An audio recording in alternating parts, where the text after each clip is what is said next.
The villagers of one village could not even imagine that such a thing could happen to them. Monsters appearing out of nowhere attack the village and kill the family of one boy. This boy, full of fear in his eyes, decides to become a warrior to take revenge on the monster. Chrome begged the gods to give him a powerful skill, but the gods betrayed him by giving him a skill unknown to the boy. The priest, looking at the boy, said to him that he could not become a warrior with this skill, but to develop this skill, first, Chrome must become a weapon bearer for the warriors. The skill that Chrome has gotten is called reborn. This skill will be able to resurrect Chrome once if he dies. But for the warriors, this skill was useless in battle, so Chrome casual labor for the warriors. But somewhere in the back of his mind, Chrome was still proud of himself because he was contributing to the defense of this country. When the other warriors that Chrome went to the dungeon with, they mocked him. One day, Chrome, along with the defenders of the city, go into one of the caves in search of a monster. But in the cave, they find only dead monster bodies. One of the warriors orders Chrome to take the magic stones from the monsters' bodies, and Chrome warns them that touching them makes people go crazy. But the warriors ignore his opinion and scold him. Suddenly they see that there are many monsters hiding in a dark cave. One of the warriors shouts that they are cannibals and we won't be able to handle them in battle because there are so many of them. The warrior who had the fire skill also thought that they won't be able to with so many, and he makes a plan to escape from here. Chrome has also fought these monsters, and he realizes that he too won't be able to handle them with his current strength. But suddenly, a warrior bends down and pushes Chrome into the monster's lair while saying that he has a rebirth skill, so please use it to save our lives by throwing Chrome down. Chrome believed that even if he was resurrected, he wouldn't be able to escape the depths of hell on his own and that he would most likely die again. While Chrome was pondering, the monster attacks Chrome and eats him. All that remains of the boy is a skeleton. And then the skill, Awakening, is triggered, and he regains consciousness. Chrome opens his eyes thinking that the awakening skill has worked and he is alive, but he suddenly realizes that he is just a walking skeleton, not a human being who can't even speak. A world of humans with bodies like that is practically a death sentence, and he remembers his sister saying that a warrior will never become a high-level warrior if he doesn't have a skill. But Chrome suddenly realizes that monsters can evolve if they gain levels and also gain more skills. He thinks that if he keeps evolving and gaining skills, he will be able to look like a human again someday. Chrome thinks that if this does happen, he can become a warrior with the rank he has always had. While he dreams of becoming, he also thinks that the skeleton is a terribly weak monster, so he has to rely on his human knowledge. He can easily slip past a monster because of the fact that he's pretending to be a skeleton, and with that he gets all the information about the area and which monsters are weak. Now Chrome takes aim at a level 4 goblin and attacks the monster from behind using a decoy, and by successfully killing it, he gains 3 experience and goes to level 3. Chrome realized that he has successfully killed a monster of a higher level than himself. From such he can reach the maximum lich level and then develop his race. Chrome now thinks about the fact that he has already died once, so I will raise my new levels as if my life depends on it. Chrome fights a goblin slug but doesn't get much experience from it, and then he realizes that he can't level up by killing weak monsters, so he goes on a hunt for stronger monsters to level up. After becoming a monster he needs to eat or sleep, and due to the lack of sunlight inside the dungeon he has lost all sense of time. He can't even tell if a whole day or weeks have passed since he turned into a monster. Chrome wonders every time if his sister noticed about his disappearance. Even if she had noticed, she probably wouldn't care at all now. He berates himself for thinking such bad things. He is encouraged to go further into the dungeon to hunt for stronger monsters, pretending to be a dead skeleton in front of a red-eyed wolf, and I think that if he defeats this monster he will immediately increase his level. But the problem is that the level difference between them is too big, and the wolf is much stronger and faster than him. Chrome is pinning all his hopes on his intelligence and past combat experience, and he decides to play dead while waiting for the wolf. And in this gruesome fight, Chrome loses one arm but wins at the same time. He gains 11 experience points and raises his level from 3 to 5. You will notice that this shows that he has fulfilled the conditions for evolution. Chrome was indeed very happy about this. He thought that the monster body was much stronger and more comfortable than the human body. He instinctively knew how to evolve, so he went to the lake and started his evolution, praying to God to make him more like a human. When the Grom saw his reflection in the lake, he realized he had become human. A ghoul is a dead body turned into a monster, also called a hand demon. It has sharp claws. Chrome was very happy that he became more like a human than a skeleton. The arm he lost also grew back,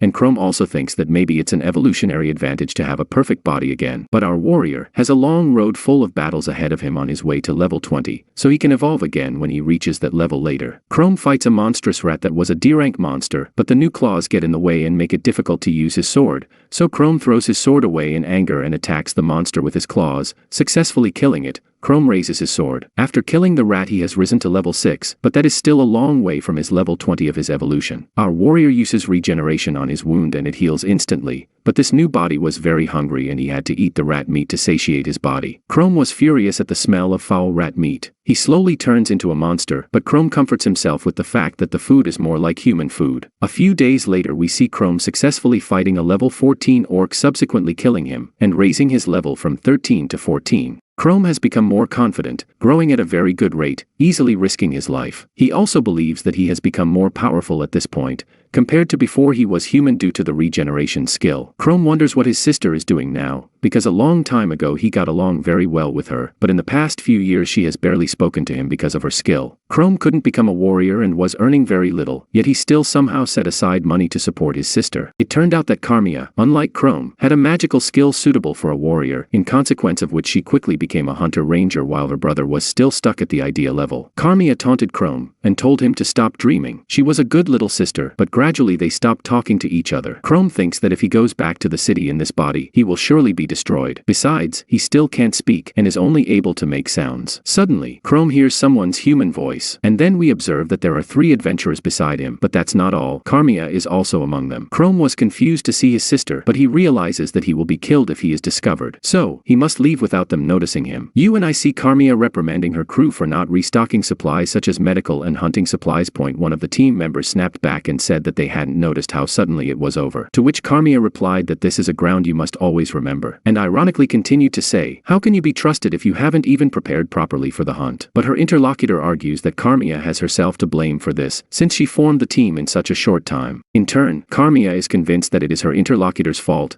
because he agreed without prior preparation, and there are no excuses. Chrome heard the whole conversation from behind the rock. He's convinced that Carmia is too harsh, but she's right. Suddenly, Chrome makes a noise, and Carmia's interlocutor notices the noise and warns the team, and Carmia uses her ice arrow, attacking in the direction of the rock where Chrome is hiding. The arrow wounds Chrome, hitting him in the arm. Chrome tries to escape. 2 members of Carmia's team look at Chrome and say that he is just a ghoul and they can easily take care of him. Chrome realizes that the situation is dynamic and not in his favor. Carmia's interlocutor's name was Relaine. She was level 15. Relaine reported that ghouls had a healing skill, and the other team member named Howls, who was level 14, said that he just needed to crush the monster to kill it in one blow. Carmia, who was level 18, replied to them that she would corner it with her attacks and then the Coman could kill it in one fell swoop. Chrome isn't sure he can defeat them. He ponders how to escape from this place. At this time, Howls uses his fire skill to attack Chrome. Relaine, who has the levitation skill, quickly coordinates with Howls to attack Chrome. Chrome has no desire to attack humans, but in this situation he has no other choice, so he decides to attack. Using his powers, he attacks Howls and uses the opportunity to escape, but Carmia attacks Chrome with an ice arrow on his legs. Chrome's legs are wounded. He is unable to escape because of this, so he uses his regeneration skill, but it takes almost 1 minute to heal his legs. Carmia approaches him and prepares to kill Chrome with one shot. At this time, Chrome begins to think that he is going to die at the hands of his sister. Chrome realizes the situation he's in and that he won't be able to dodge this attack because of his injured legs and jumps on her to scare her too. As he does so, he remembers that in his new body he will at least be able to make some sounds. Chrome tries to say Carmia's name, and Carmia suddenly remembers her brother, deliberately misses. Howls begins to scold her and pronounces it. How could you miss shooting at point-blank range? Chrome thinks he couldn't have survived if the ice spear had hit him. Carmia continued in shock, wondering why the monster was shouting her name. Meanwhile, the healing was completed, and Chrome jumped on Carmia, startling her, and she dropped her spear, whereupon he fled. Carmia is amazed that she was tricked by the monster. Howls began to berate Carmia again for letting the ghoul go. Carmia realizes that ghouls are dead people who have risen from death and have been turned into dungeon monsters, and she begins to worry about her brother. Chrome, who ran away and hid behind a wall, was very happy that he was able to escape even after being cornered by a high-level adventurer. Chrome is thrilled to have gained a useful ability such as regeneration, which is very useful in battles. That said, Chrome realizes that he still needs to watch out for hunters when searching for monsters. Meanwhile, Chrome remembers his past when he first took Carmia with him to show him the dungeon and she immediately outclassed him. Next, Chrome watches Carmia's team go to another part of the dungeon and hopes to go to the opposite side, but suddenly realizes that Carmia and her team are going deep into this dungeon. Normal people can't stay in a dungeon for very long. Not only do they go astray both physically and mentally, but there is another reason why the thick mana of the dungeon is poisonous to humans. The longer you stay in the dungeon, the faster it kills you. Like right now it's killing me that you still haven't given it a like. That's why when people get into a dungeon, they need a strategy so they don't make mistakes. Based on that, it's very unsafe for Carmia and her team to go even deeper. But Chrome thinks he'll be killed if they find him again. And yet he still plans to follow them at a distance. Now we see the dead man who was found by Carmia and her team. They turn him over, but everything of value has already been removed from him. Carmia orders them to move on, but Hulse and Reline argue that they have already gone far enough and that it would be too dangerous to go any further. To which Carmia says that she has gone very far into the dungeon countless times before, and especially now with their skills and level there should be no problem. Chrome, who was following them and secretly listening to their conversation, wasn't just acting in concert. He was pondering the fact that really strong monsters lived in a deeper dungeon. Chrome wonders why his sister, who is always rational, is now in such a hurry. Suddenly, a huge monster appears in front of them. It was a level 22 monster. Chrome realizes that this is an unusual monster because monsters above level 20 must be even deeper. Chrome began to worry about his sister and planned to jump on the monster to distract it so it couldn't attack Carmiai's team and his sister could safely escape. But then Chrome realized that Carmiai might think that he was just another monster, and then there was a chance that the team would panic even more. So he changed his plan and decided to observe the situation. Hulse was indignant at Carmiai, for he had warned her that they needed to go back. However, Carmia weighed the whole situation and was convinced that she could damage even a monster of that level with her magic. Only for this they need to act together, and they will succeed. Hulse doubted whether he could destroy this monster. The only thing he was sure of was that even if he tried to run away, the monster would surely catch up to him and kill him. That was why he had no choice but to fight. Hulse activates the fire cover skill, but the monster suddenly attacks him. Reline uses her levitation skill to increase her speed to attack the monster, but the monster is so strong that it sends her flying with a light blow. At the same time, Carmia applied her magic to attack the monster with ice arrows. But unfortunately this attack didn't do much damage to the monster. Carmia realized that she had to use a more powerful attack to kill the monster. Chroma, who was watching the scene, was simply certain that they didn't have enough levels to dominate the monster, especially considering the fact that their coordination was rather poor. So why did Carmia go so deep into the dungeon with such an unprepared group? Carmia is sure that she needs to use the ice spear to defeat this enemy, but she needs more time to prepare for such an attack. In doing so, Reline will have to divert the monster's attention even longer. Hulse can't help but think that they are so low level that they lack magic and strength, and from such a sedentary speed they will indeed die. Carmia commands them to attack. Since if they drag out this fight, they have no chance of winning. Hulse is furious at the realization that Carmia is actually sending them to attack and fight this horrible monster, while she herself will be safe and sound behind is some kind of nonsense. Suddenly an idea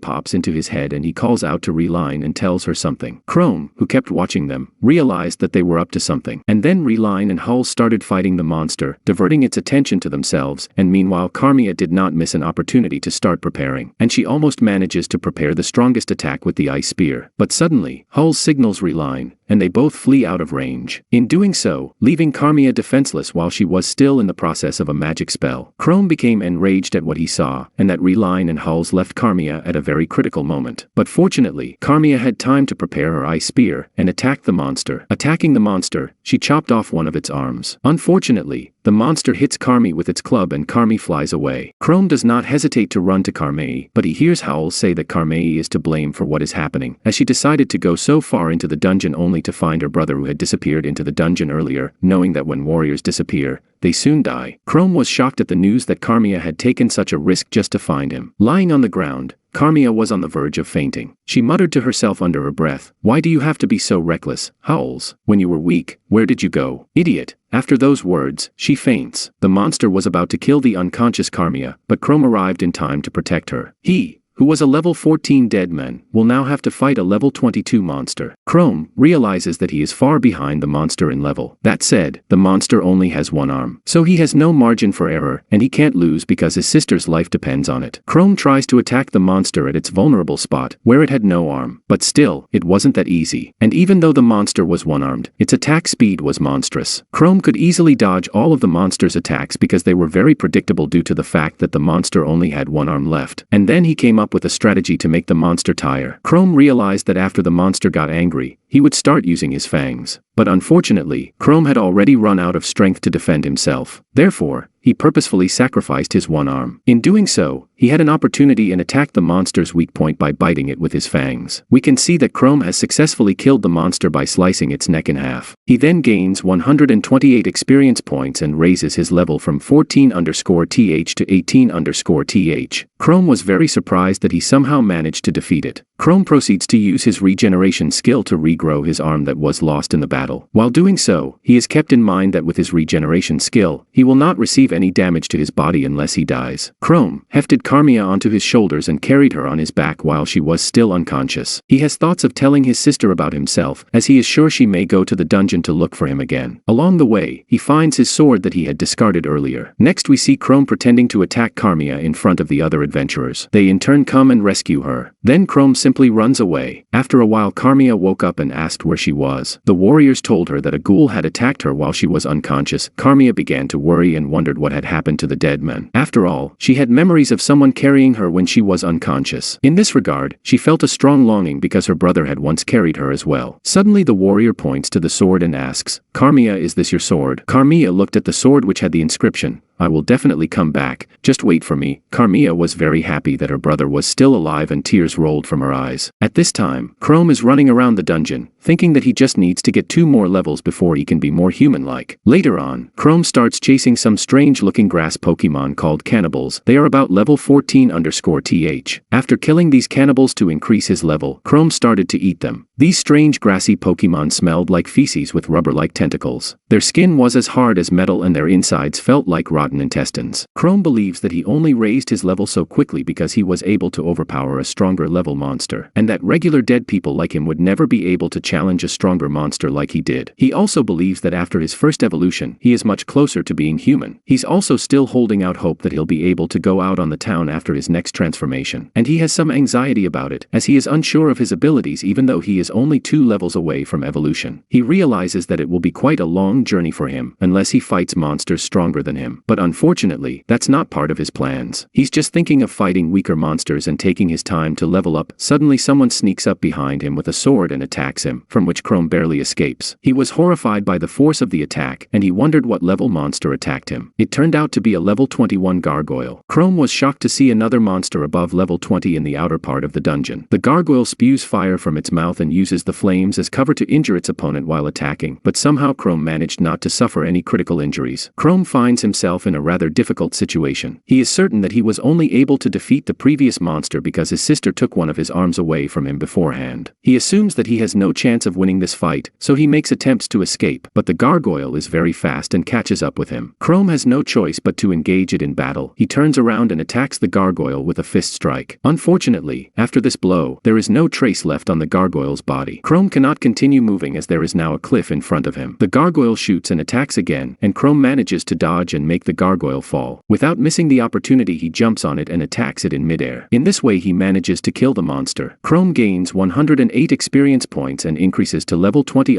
from his level 18 Chrome looked at the monster and said, "Thank you, mister, for your downfall, otherwise I would have never won this fight." Chrome suddenly realizes that he has reached level 20. At the same time, a notification appears that he has reached the ultimate level and the conditions of his evolution have finally been met. He heads to the lake and hopes to see in the reflection how he will become more human-like. Evolution begins and we see his overall body structure change, and the notification informs us that a new stage of mimic evolution has been reached. We see that Chrome has gotten a little taller and a mask has appeared on his face. Chrome has gotten bigger, which is why his clothes are bouncing upwards. He tries to get rid of the mask, but he can't succeed. Now he thinks evolution is getting him closer to perfect strength, but he really wants to look like a human, and this new evolution makes him a monster. A mimic is an oil monster that mimics the appearance of the living. Simply put, a mimic, or shapeshifter, a special subspecies of the metamorph monster that disguises itself as something attractive to attack the living, and it is said that those who see his true form never return alive. Chrome realizes that he is now a monster that is scarier than a ghoul, but what does it mean to imitate? He checks his status window, and sees that he now has a skill called Masquerade, and then Chrome had the thought that maybe he could turn into a human using this skill. Chrome activated the skill Masquerade, and the mask from his face began to fall off. The transformation process began. When he looked at his reflection, he was pleasantly surprised, because he now looked the same as before. His voice voice was hoarse, yet he could still speak. That was happiness for him. But then he started to feel the power starting to leave him. Checking his status windows, he saw that his masquerade skill only gave him a temporary ability to take on human form. On top of that, he saw that he uses 1 MP every 10 minutes. He knows that his maximum magic reserve is 26. Thus, he can only maintain his human form for about 4 hours. Chrome realizes that it will be hard for him to live in the city if he suddenly turns into a monster due to his lack of MP. But there is still hope, as Chrome could upgrade his level and increase his MF. Chrome hopes that his later evolution will make him even more human-like, and makes the decision to raise his level even more. But suddenly he feels a strong earthquake in the dungeon, which subsides after a while. And whether it was an earthquake, wonders Chrome, because there is a legend that deep underground there are corpses of giant monsters, as well as a special space which was formed as a result of the dark mana coming out of the bodies. And if the dungeon is left alone and allowed to accumulate mana for a long time, it will cause an outbreak of unnatural phenomena, and all the monsters will come out of the dungeon and start attacking anyone who meets their path. Chrome suddenly remembered that there was also a sign indicating the appearance of high-rank monsters in the outer part of the dungeon. Chrome didn't make a hasty decision. Only in those 2 cases, a gargoyle suddenly appears out of nowhere. Chrome is just sure that the gargoyle is not a dungeon disaster and enters the battle. He uses a rock to attack because he no longer has claws. The gargoyle uses fire like a devil crawling out of the underworld, but Chrome, who already knew this trick, transforms back into a monster and rips the gargoyle's neck off. After the battle, Chrome uses his new regeneration on the wounded parts of his body to heal them. Chrome thinks that after evolving, he can easily kill the gargoyle because he still has the regeneration skill left. Now Chrome realizes that he can fight any creature and defeat each of them alone, because monsters have a deadly weakness, and he has none. Besides, he has the Dungeon Mother's resistance in his arsenal, and he doesn't even feel tired, because he's undead. And he wouldn't have to be afraid even if there were thousands of gargoyles. Those things wouldn't attack him right now. But suddenly a pack of gargoyles, swiftly heading towards him, and Chrome shouted, "I didn't really mean it. I was just kidding." And then he runs away and hides. Chrome assumes that the number of powerful monsters that have appeared in the dungeons is increasing, indicating a change in his structure. But after a frantic battle against a gargoyle, Chrome gains the laurels of a worthy defender, thanks to which he has reached level 21. Possessing incredible physical abilities due to his stamina and skillful use of his skills, Chrome realizes that his opponent is many times stronger than him in his shell, indicating that a dungeon crisis is just around the corner. Chrome believes that in the future, dungeon bosses will begin to band together, thereby increasing lightning-fast destruction. Once they get out, monsters will start applying fast-paced destruction everywhere. It will be most effective to stop this crisis now by destroying the heart of the dungeon, that is, the boss. Hearing someone's footsteps lurking on the far side of the dungeon, he directs his hearing to the sound. And then Chrome hears someone's voice reminding him that disaster is coming, and if we don't get on the case now, it will be too late. Frank Fry, a level 20 adventurer, Reed, a level 19 player, are sure they need to go back and inform the guild of their findings. However, Shelley Schultz, a level 18 player, interrupts him, stating that we must defeat the boss before anyone gets hurt. Pitt warns of the risks, but Frank believes that the dungeon disaster will only get worse over time, and they have a chance of meeting the boss before it gets too strong. However, Pitt warns that they are against challenging the dungeon lord without enough information about him. Frank remembers that future unemployment and starvation will be the consequence if the dungeon becomes a monster's nest. An example of this would be the disaster that turned Shiel's hometown into ruins. Chrome, learning of this, becomes interested in the girl, realizing that her experience is far worse than his own. Soon Pitt spots Chrome and shoots him, with Chrome making no movement and being discovered. Pitt reports that thanks to his Artemis eye, he realized there was something upstairs. Meanwhile, Chrome realizes that he has no other options and decides to use his skill of disguise to escape. And then we see Chrome come out in front of them, posing as a normal adventurer, and Frankie apologizes to him, but Pitt asks him why he was so secretive. Chrome explains that meeting someone inside the dungeon can lead to trouble, even if they aren't bandits. Pitt recognizes the sinister energy emanating from this new man, and Frank continues to think Chrome is insane. Even after Chrome has hidden his true identity, Frank apologizes for the arrow aimed at Pitt,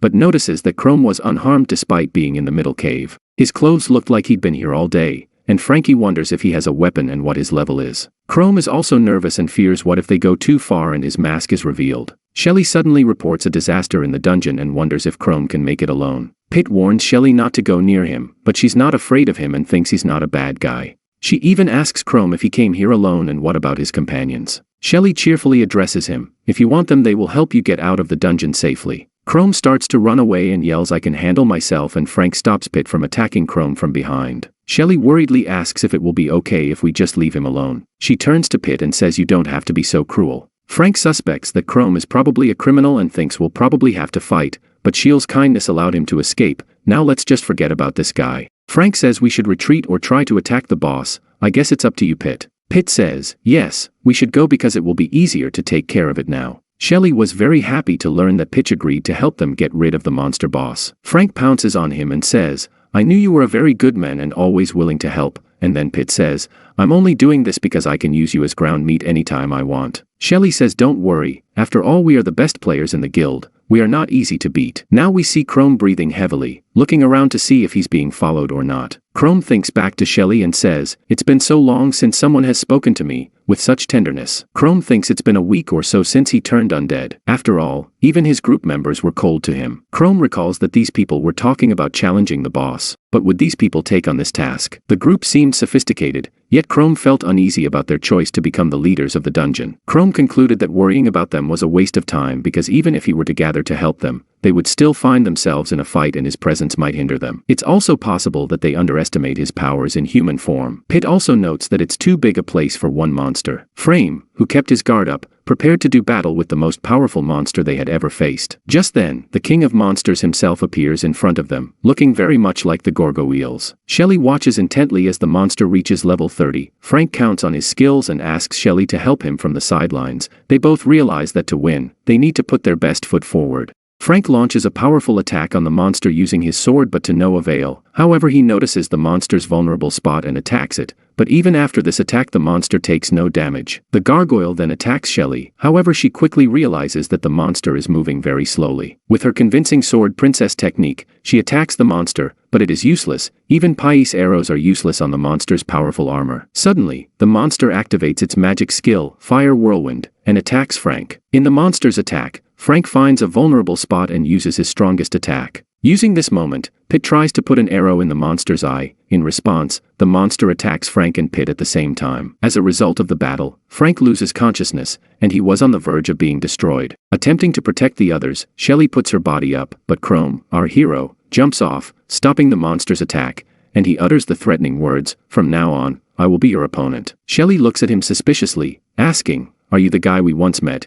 Is that why you came to help? A few moments ago, Chrome doubted his resolve, but now he's sure he has to help. He remembers that even if there's not much he can do, he still, in the end, has to do his best to protect people. This is the only reason he became an adventurer in spite of all his humiliations. Chrome realizes that it is inappropriate for him to worry about his appearance when he could be useful as an adventurer. However, despite the monster's damage, Chrome realizes that he can't do it alone. Chrome tells the others to run away, but when he sees their haggard faces, he realizes that this is impossible. The monster was dealt several light wounds despite fighting 3 adventurers. The monster used his fire whirlwind to confuse Chrome, but he found a weak spot in his body and attacked. Despite this, the monster continued to attack Chrome until Guida broke through the wall and hit him with a rock, giving Chrome a chance for one last attack, and he defeats the monster. Chrome earns 630 experience points and raises his level from 21 to 25. The dungeon was created by an evil mana that only the boss could collect. Now, after the grand victory, steps must be taken to restore the dungeon to normal and get back to normal. Chrome worries if he became undead during the battle, but Pitt argues that without Chrome they couldn't have defeated the monster. Regardless of where Chrome came from, it can't be that they haven't heard of him. After learning that he's leveled up considerably thanks to this disaster, Chrome feels a rush of good fortune. Shelley thanks Chrome for saving their lives, and there comes an awkward moment. Chrome notices that his mana is almost depleted and he can no longer hide his face. Chrome decides to run away from Shelley, saying he doesn't have time to deal with the little things. Pitt is interested in what's wrong with this man who didn't even take the rock from his boss as proof that the disaster has passed. Shelley remarked that he had saved them and modestly withdrew without giving his name. Pitt thought there was something inexplicable about his behavior. Why did he wander into the dungeon alone?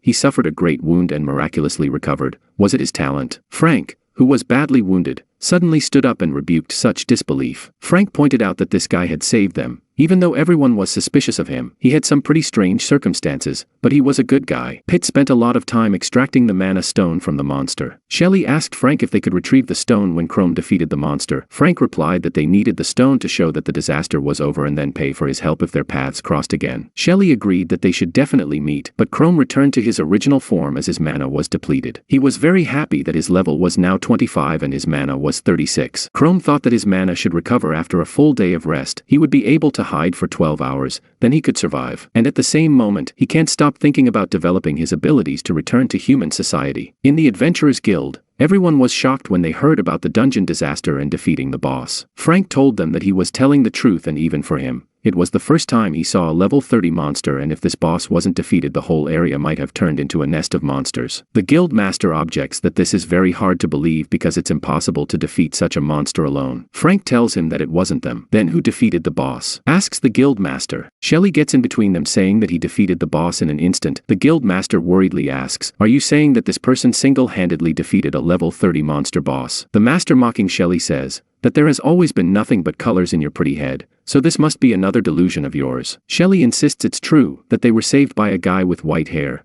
a manly face, and shrewd eyes. Pitt remembers the appearance of Shelley's so-called gallant boyfriend, who has skinny cheeks, pale skin, a grim aura, and lifeless eyes. Pitt says she will exaggerate everything about him. Shelley replies that it's Pitt trying to make him look bad. "I think this girl is head over heels in love with our guy because poor Pitt hasn't even said anything yet." Now Frank clears things up and says that they did help him out a bit, but there's no doubt that most of the credit goes to him. The guild master still doesn't believe them, and then Frank starts saying, "When you see this, you'll realize that we actually fought a level 30 boss." Other adventurers were shocked to see such a huge, ominous magical stone, and one notes that the gray-haired man does exist. Another remarks that that's impossible. If such an adventurer existed, he would be famous, and you mean to tell us that he did most of the work and then just left without grabbing the magic stones? Someone suggests that maybe he's just an honorable guy who just wants to make a good living and doesn't want to stand out, and another says that he's probably obsessed with battles too. And Shelley gives away that in the middle of his training he could pass for a prince from far away. After all, he had very decent facial features. Carmia,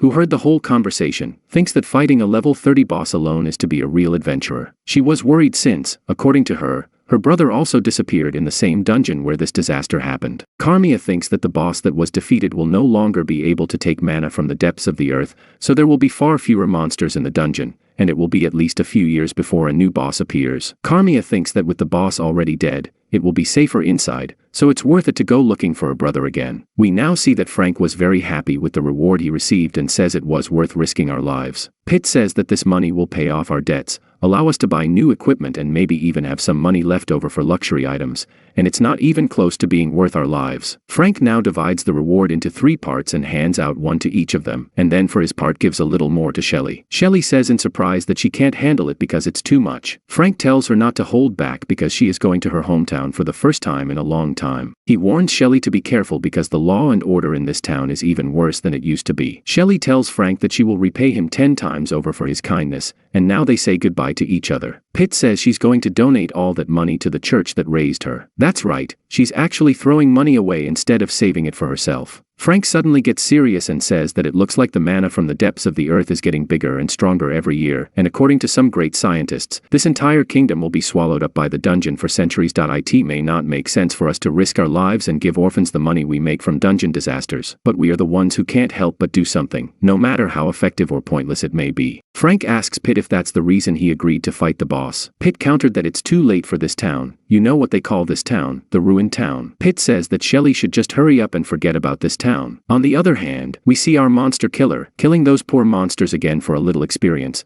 but the ruthless and heartless Chrome thinks he's been hunting monsters almost all day and he's gotten so strong that he can't level up anymore. Our assassin says he has reached the limit of this dungeon. The boss is also killed, so the monsters are almost gone, and soon the adventurers will come to take the loot. So Chrome has no reason to stay here anymore. Chrome thinks he needs to find another dungeon where he could level up. Chrome wants to go back to his sister, but there are too many lovers living in the same neighborhood, so he can't go there. He is well aware that even if he takes on human form, he won't be able to completely hide his fangs or markings. Yes, he was able to trick Shelley and the others in the dark dungeon, but walking around the city, it would be dangerous. Chrome suddenly remembers that in the past he had heard of a place called Otfield, where, thanks to the disaster in the dungeon, no one thinks about killing monsters. Chrome thinks that if public order is so bad, then surely no one would mind having a suspicious guy like Chrome in town. He starts planning to take on human form, to find some clothes and wear a hood to hide his fangs and skin color. Now we see Chrome wandering around the city, and the situation is terrible as people say, but the people living here seem normal. He was very happy to be among people again, but he didn't like the way people stare at him, so he decides to buy clothes that would hide his face better in the near future. Chrome decides to find a hotel where he can hide after the masquerade is cancelled. Now Chrome goes to the Adventurers Guild of the city and gives 3 magic stones above level 20. The bartender says, "You're such a seemingly weak guy, and how could you get those stones without a weapon?" Chrome thought that those gargoyle stones he picked up when he left the dungeon would bring him enough money to stay in town for a while. The bartender says he will give him 500 gold coins for it. Chrome was very shocked and asked, Are you kidding me? Are you making fun of me? I could easily get 10 times that in the capital city. The bartender says that you probably could, but this isn't the capital. This is a backwater town of rogue outcasts. The bartender exclaims that he's well aware of the fact that these stones were obviously stolen, but we're not asking for your name or adventurer number, and in the interest of business we're also not asking about your background or how you further mine your magic stones. The bartender doesn't stop to say, I don't even blame you for coming in wearing clothes that look like they have human blood on them. Chrome didn't expect that the situation could be this bad, and at this rate he would be bankrupt in 2 or 3 days with this amount of money. Suddenly a man blocks Chrome's way and says that I haven't seen you here before. Chrome asks him what he wants. The man says I'm Jeff and you don't need to be afraid of me. I'm pretty well known. Furthermore, the man says that a man like Chrome would be chewed up and spit out wherever he goes, so he decides to teach him the local rules. Despite his looks, this man may be a nice guy, but the man suddenly pins Chrome against a wall and asks him to give him all the cash he collected for his petty theft, and in return he will protect Chrome. Our hero realizes perfectly well that this man is trying to extort money from him and tells him that he doesn't need any protection, but the man says back,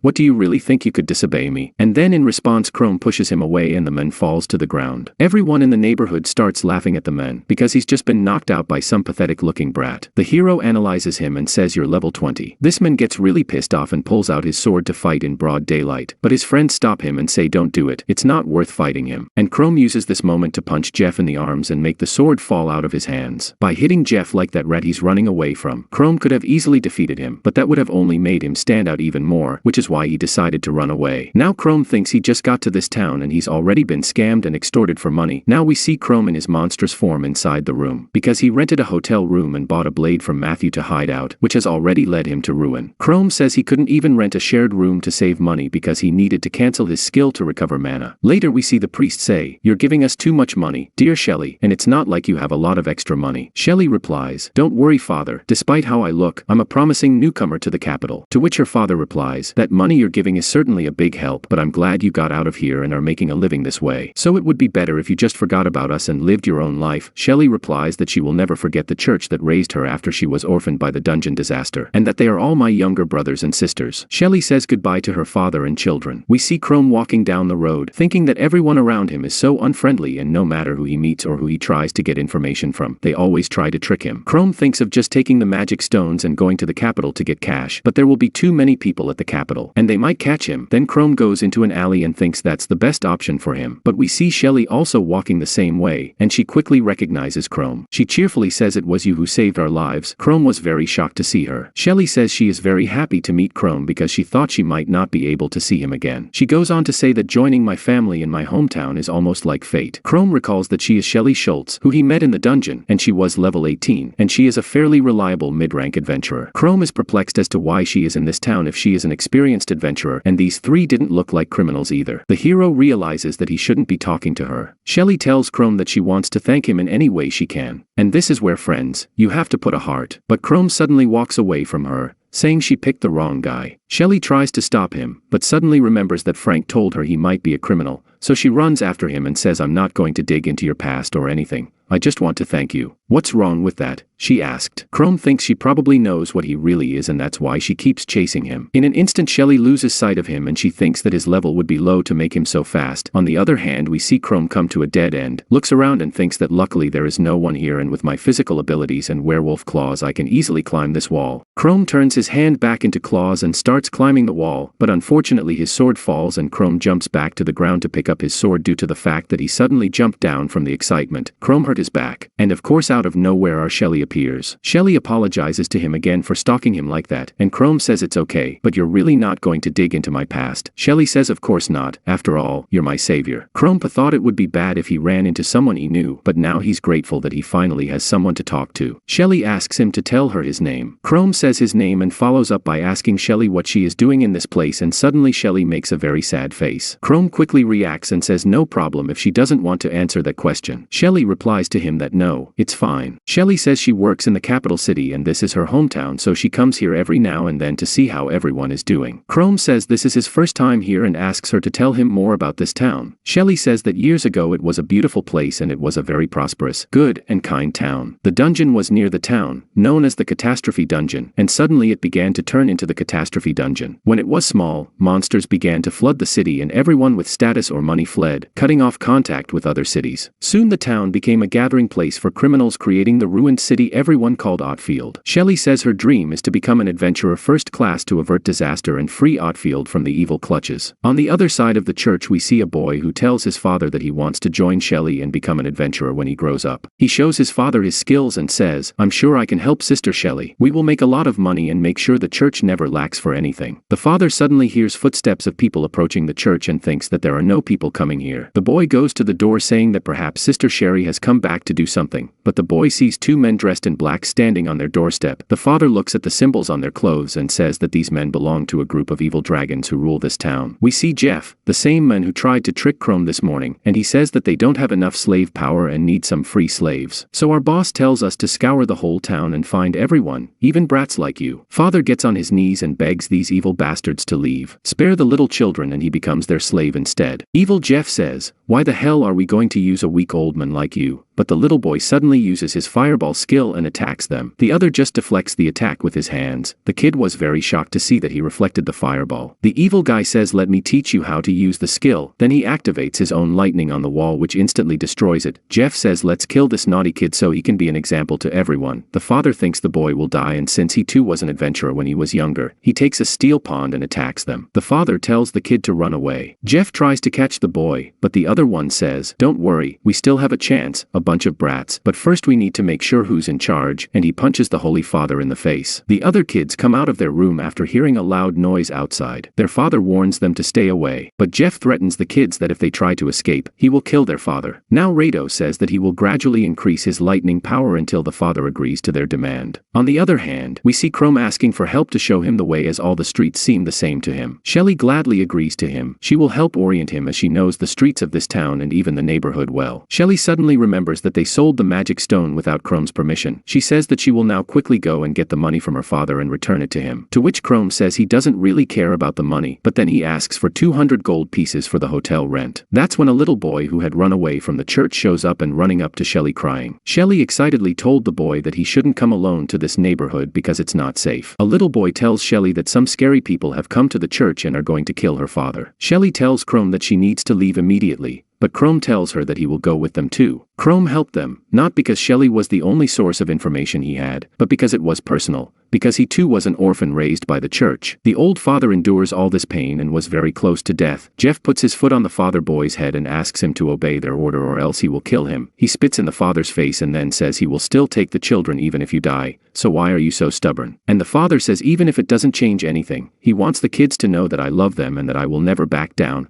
I'm sure this lesson will stay with them for the rest of their lives. Rado says he can't take it anymore, so let's just kill him. He activates his skill and tells the kids to watch more closely as this is what happens when you go up against evil dragons. Suddenly Chrome bursts in and says, "What the hell are you trying to do to him?" Mr. Rado says it looks like we've made some noise, but it's amazing to see that there are still people who will meddle in other people's affairs. Jeff looks at Chrome and remembers kicking his ass this morning. Shelley looks at these people and says they are from the evil dragon that rules this city. Jeff activates the lightning skill and says, "You know who we are and yet you are trying to stop us, then you should be ready to die." Jeff looks at Chrome and says, "You're the guy who ran away with his tail tucked, but who's going to save you now?" Suddenly Rado rushes to Jeff's aid and attacks. After exchanging a few lightning strikes, Chrome realizes that Rado is a little stronger than Jeff. Rado screams saying, "We are both high-level players and we could be irreparably harmed if you leave right now." Chrome says, "I'll never back down from fear of a dirt cheap dragon like you, sneaky guy Rado." The feller uses his lightning magic on his sword and says, "I'll burn your ass and turn it black before I kill you." Chrome realizes that he won, but he can't block this attack with his sword. He might die. But Chrome didn't dare to use the monster form because Shelley and the other people are here too. Chrome realizes that he must do his best to save everyone. He turns his body into a monster the moment Rado stabs his sword into his stomach, using the monster's hard skin and regeneration. Chrome takes this chance, kills Rado, and then turns to help the one fighting Jeff, but looking at the bad situation he's in. Jeff uses poison mist to get away, warning that a group of evil dragons are coming for revenge. Chrome heals his wound with regeneration. Shelley now tells her father that this place is no longer safe and they should evacuate this place quickly, to which her father replies to her that they are too damn poor and don't have the money to move to the capital. Chrome asks about the whole situation and she tells him to leave it alone because once a few knights were sent from the capital to clear the place and they were all wiped out. Chrome thinks that's not true. It's perfect for him because Chrome needs higher level monsters than himself to level up quickly. Chrome thinks that if he gets rid of this whole disaster, the capital will definitely send and take care of a group of evil dragons. And so ends the first part of our manga with you. I'm working on the continuation of part 2 and would really like you to support me with likes. See you in part 2.